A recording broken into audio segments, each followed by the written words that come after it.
ayadoo muddooyinkii ugu dambeeyay magaalada Muqdisho lagu soo daabulayay shacab Soomaaliya kuwaasi oo laga keenay dalkaasi Kenya ayaa maanta mar kale waxaa soo caga dhigatay garoonka caalamiga ah ee magaalada Muqdisho diyaarisida shacab Soomaaliyeed oo laga keenay dalkaasi Kenya.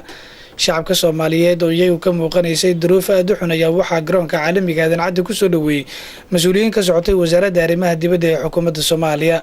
mid ka mid ah dadka laga soo masaafuriyay dalkaasi Kenya ayaa iiga warbixiyay waxyaabaha ay kala kulmeen intii xabsiga ay ku jireen.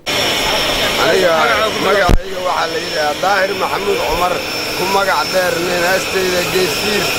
waxaan u sheegayaa Soomaaliya dhammaan inaan waddankeena ninkii dibadda ka jiray ninkii gudaha jooga inaan waddankeena falanno oon geela raacano oo nin walba meeshuu nasiib u helay oo wax ka soo saar oo ku bilaabo. waxaan annagu 10 sanaan Kenya jiray 2005tii aan galay ilaa hadda waa joogay 11 beri aan xirnaay. dadkii ilaa xirnaay toddoba xabsi camal ay mareen. toddobadaasna rafaad iyo xaar iyo kaadi isku dhex jirtaan dhex seexanaynin. ilaahay yaa mahad leh. dowladdeena ilaahay macnaha kuwii garab galaha naga dhigo. ilaahay waddankeena kana mahad leh. wasalaamu calaykum waraxmatullahi wabarakaatu. hogaanka socdaalkii jinsiyadaha ee dowladda Soomaaliya Jiral Gaafo ayaa saxaafadda ugu warbixiyay dadkani maanta laga soo dejiyay garoonka caalamiga ah kuwaasi oo laga keenay dalkaasi Kenya. waa markii labaad oo dad lagu tilmaamay in dalka Kenya sharci darro ku joogeen. dowladda Kenya ay go'aan ka gaartay dib loogu soo celinayo dalkooda si wanaagsan oo qurux badan loogu soo dhaweeyay garoonka.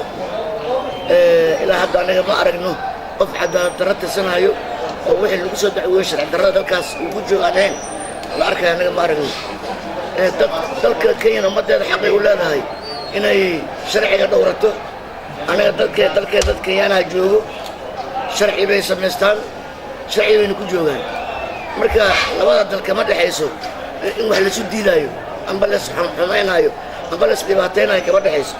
waxaa ka dhaxeeyo wixii waxay noqdeen wax culays ka batay oo qof walba sharci darro oo samaynayo xuduudaha oo dhan laga gelayo dalka Kenya.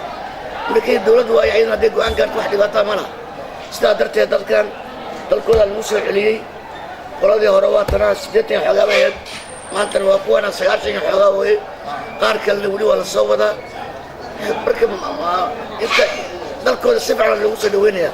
dowladduna aad ay uga fikirtay dadkaas maadaama ay muddo xiraayeen in inta lagu soo dhaweeyo in kii xataa aan magaalada xamar aan hooy ku lahayn la gaarsiiyo meesha uu gobolka uu ku dhashay amba u socday. intaasaa loo qabtay. dadka aan xamar hooy ku lahaynna waa la gaarsiinayaa ilaa meeshii gobolladii uu ka soo socday. dowladdu marka intaasay u qabatay. dadkeedana raalli ka tahay dalkooda ku soo noqdaan. wax kaloo dhibaatay shidaan anaga ma hayno. dufcadan ayaa noqonaysa dufcadii labaad oo laga soo daabulayo dalkaasi Kenya ayadoona xusid ay mudan tahay in xukuumadda Kenya ay ballan qaaday inay sii wadayso dadgureynta shacabka Soomaaliyeed ee ku sugan dalkaasi Kenya. Maxamed Ibraahim Gaabo, Royal TV, Muqdisho.